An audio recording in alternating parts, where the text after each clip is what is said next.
जय हिंद, जय शिक्षक साथियों। मेरे चैनल में आप सभी का बहुत बहुत स्वागत है। जैसा कि आप सभी जानते हैं, अब एफएलएन कार्यक्रम कक्षा 1 से लेकर 8 तक आरंभ हो चुका है। सभी छात्रों को प्रारंभिक शिक्षा के लिए प्रेरित किया जा रहा है। सभी छात्र अपने कक्षा के स्तर को पा सकें, इसके लिए प्रयास किया जा रहा है। इसी क्रम में एफएलएन कार्यक्रम कक्षाओं में संचालित होने के साथ साथ हमें उसका अभिलेखीकरण भी करना है। तो अभिलेखीकरण किस प्रकार करें, मैं आज इस वीडियो में आपको शो कर रही हूँ। कोई भी डायरी हो जो कि आपकी कक्षा से संबंधित है, आप अपने हिसाब से बनाइए। किस दिन आप क्या कर रहे हैं और क्या सरकार द्वारा भेजी गई सामग्री है, उसके अनुसार उसको आप लिखिए। मैं आपको एक आधार यानी कि बेस बता देती हूँ कि आप किस प्रकार अपनी डायरी बनाएं, किस प्रकार अपना अभिलेखीकरण करें। सबसे पहले तो आपकी कक्षा में जितने छात्र हैं उनके बारे में थोड़ी सी सूचनाएं जो कि आवश्यक हैं, उनको आप अपने रजिस्टर में पहले ही पेज पर लिख लें। जैसे कि प्रवेशांक, छात्र का नाम, यूनिक आईडी जो कि आप प्रेरणा पोर्टल से देख सकते हैं। प्रत्येक छात्र की यूनिक आईडी आपको वहां पर मिल जाएगी। छात्र छात्रा का आधार नंबर, जन्म तिथि, मोबाइल नंबर, पिता का नाम, माता का नाम, और हो सके तो यहाँ पे एक कॉलम और बढ़ा सकते हैं कि छात्र छात्रा का नाम आधार के अनुसार, और राशन कार्ड का नंबर यदि आपको मिल जाए तो वो भी आप यहाँ लिख सकते हैं। तो इस तरह आप अपना पहला पेज इसी तरह आप बना लीजिए। मैंने भी बना लिया है। फिर रजिस्टर के नेक्स्ट पेज पर निपुण भारत मिशन कक्षा यदि 4 है तो 4 और 5 है तो 5, दोनों ही कक्षाओं के लिए ये वीडियो आपके काम आएगा। उनका फुल फॉर्म लिख लीजिए। और यहाँ आपको बता दें कि दोनों ही कक्षाओं में समूह का निर्धारण होगा। 2 समूह बनेंगे, 2 विषयों में, हिंदी और गणित में। पहला समूह बेसिक स्तर का और दूसरा समूह एडवांस स्तर का। हम किस प्रकार समूह बनाएंगे, चलिए अब वो देखते हैं। हिंदी में समूह बनाने के लिए आप कुछ अनुच्छेदों का चयन कर लें। 2 अनुच्छेद आपको निर्देशिका में भी दिए गए हैं, आप उनमें से भी बच्चों का मूल्यांकन करके समूह बना सकते हैं। जैसे कि अनुच्छेद 1 और 2। बार बार वही अनुच्छेद पढ़वाने से कभी कभी बच्चों को रट जाता है, इसलिए आप तीसरे चौथे अनुच्छेद जो आपके पास हैं किसी किताब का भी प्रयोग कर सकते हैं, जिसमें साधारण वाक्य दिए हों, उनका आप उपयोग कर सकते हैं। गणित का समूह बनाने के लिए 1 से 100 तक की संख्याओं की पहचान आप बच्चों से पूछिए। कुछ जोड़ और घटाव के सवाल जो कि साधारण हो वो भी आप करवा सकते हैं, मौखिक पूछ सकते हैं या फिर लिखकर भी करवा सकते हैं। तो इस प्रकार आप बच्चों का समूह निर्धारण करेंगे। जिस प्रकार मैंने समूह निर्धारण कर लिया है बेसिक और एडवांस भाषा में और बेसिक और एडवांस गणित में।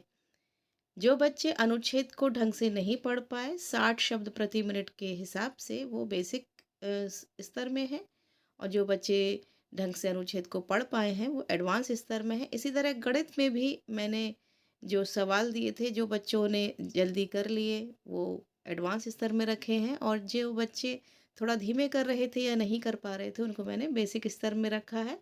हालांकि ट्रेनिंग के समय बताया गया था कि जो बच्चे भाषा में बेसिक स्तर में होंगे वही गणित में भी बेसिक स्तर पे होंगे, और जो बच्चे एडवांस स्तर में होंगे भाषा में वही एडवांस स्तर गणित में होंगे।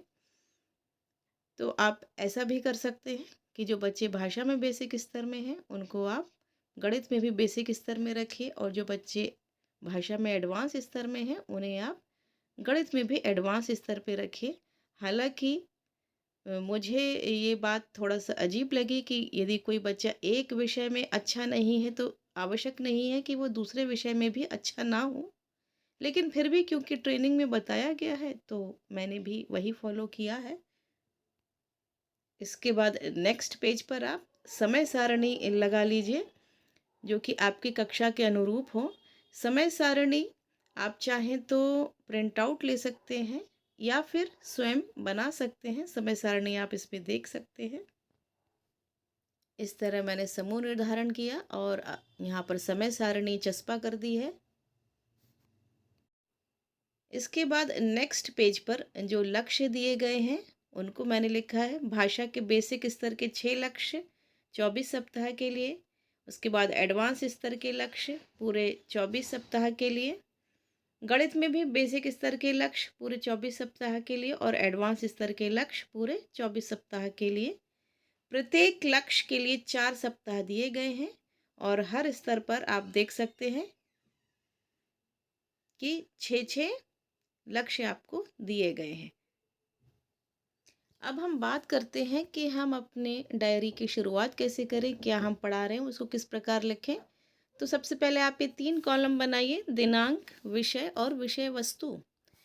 विषय में आपको एफएलएन को भी सम्मिलित करना है। विषय वस्तु में जो भी विषय आप पढ़ा रहे हैं, जैसा पढ़ा रहे हैं वो लिखना है। तो लेकिन सबसे पहले ये अप्रैल माह चल रहा है, लक्ष्य 1 पर कार्य करना है हमें एफएलएन में। लक्ष्य 1 के लिए हमें पहले प्रथम 4 सप्ताह दिए गए हैं।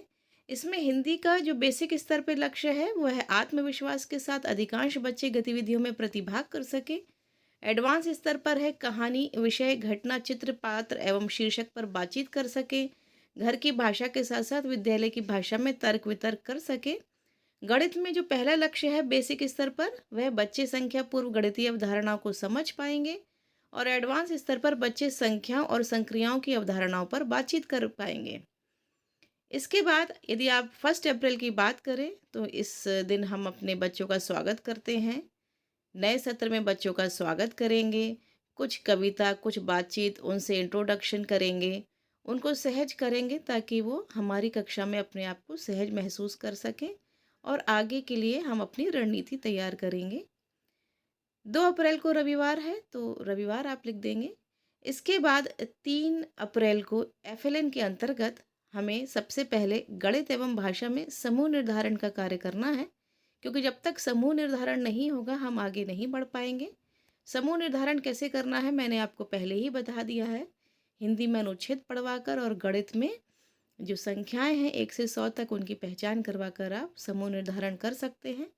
इसके बाद 4 अप्रैल को महावीर जयंती अवकाश है तो अवकाश लिख लिया है। अब चलते हैं 5 अप्रैल को। एफएलएन में हमने क्या किया है कि हमारा लक्ष्य क्या है, लक्ष्य 1 है जो मैंने ऊपर लिखा हुआ है। सप्ताह हम कौन सा स्टार्ट कर रहे हैं, पहला स्टार्ट कर रहे हैं और दिवस भी पहला है, यानी कि एफएलएन का लक्ष्य 1, सप्ताह 1 और दिवस 1। इस दिन की सारी जो भी गतिविधियां हैं बेसिक स्तर की और एडवांस स्तर की हिंदी में हमें यहाँ पर वो लिखना है और गणित में भी बेसिक और एडवांस स्तर पर जो गतिविधियां हैं हमें यहाँ पर वो लिखना है। इसके बाद समय सारणी के अनुसार हमने जो विषय पढ़ाया है, अंग्रेजी, प्रकृति, संस्कृत, हिंदी और गणित में जो भी हमने पढ़ाया है आपको उसके अनुसार यहाँ पर लिख देना है। अप्रैल माह का सिलेबस आपको प्रत्येक किताब के कुछ अगले पृष्ठों में मिल जाएगा। तो जो भी सिलेबस उसमें दिया गया है उसके अनुसार हमें यहाँ लिखना है। जैसे कि वाटिका यानी कि हिंदी में अप्रैल माह में 2 पाठ पूरे करने हैं। पहला पाठ विमल इंदु की विशाल किरणें और दूसरा है पंच परमेश्वर। तो आप उसको अपने पूरे अप्रैल माह के हिसाब से बांट लें कि हमको किस दिन कितना पढ़ाना है और उसको आप यहाँ लिखते जाएं। और इसके बाद आपको गृह कार्य करना है। अंग्रेजी में भी 2 पाठ हैं, प्रकृति में भी 2 पाठ हैं और गणित में भी इसी तरह है, संस्कृत में भी 2 पाठ हैं। ज़्यादा सिलेबस नहीं है, आप धीमे धीमे भी पढ़ाएंगे तो भी हो जाएगा। अब यहाँ पर ध्यान दीजिएगा, इसके बाद मान लीजिए आपने किसी दिन अवकाश लिया या आप किसी ऑफिशियल कार्य से विद्यालय नहीं आ पाए तो उस दिन आप बच्चों को नहीं पढ़ा पा रहे हैं मान लीजिए, तो आप ऐसा नहीं करेंगे कि आप पहले दिन के बाद तीसरे दिन का कार्य करेंगे। आपको पहले दिन के बाद दूसरे दिन का ही कार्य करना है। मान लीजिए आप 6 को अवकाश पर थे तो 7 तारीख को जब आप विद्यालय आएंगे तो लक्ष्य 1 है, सप्ताह 1 है, लेकिन दिवस 2 होगा। ऐसा नहीं है कि 6 तारीख को दिवस 2 हो चुका है अब आप दिवस 3 करेंगे, नहीं। आपको दूसरे दिवस में जो गतिविधियां दी गई हैं वही कार्य कराना है। हिंदी में जो कार्य कराया गया है और गणित में जो बेसिक और एडवांस स्तर पर गतिविधियां दी गई हैं आपको वही कराना है। ये नहीं है कि यदि हम विद्यालय में नहीं उपस्थित हैं और हम अपने आप को आगे बढ़ा दें। बच्चों को हमें उस स्तर के हिसाब से लेकर ही चलना है, उस दिवस उस सप्ताह के हिसाब से लेकर ही चलना है। आप अपने हिसाब से डायरी लिखिए। ये ना करिए कि अभी कौन सा सप्ताह चल रहा है, अभी कौन सा दिवस चल रहा है। आप अपना देखिए कि आपका कौन सा सप्ताह है, आप कौन से दिवस का कार्य कर रहे हैं, किस लक्ष्य पे कार्य कर रहे हैं। खुद ही स्वयं ही आप अपनी डायरी बनाइए, किसी की नकल करने की आवश्यकता नहीं है। प्रतिदिन अभी यदि आप 5 मिनट दे देंगे तो आपकी डायरी पूरे साल भर की मेंटेन होती जाएगी। एक दिन पहले ही डायरी आप लिख लीजिए, 5 मिनट लगेगा और उसके अनुसार जो आपने लिखा है, कक्षा में अध्यापन कार्य करिए, तो आपको कोई भी मुश्किल नहीं आएगी यदि आप इसी फॉर्मेट से चलेंगे।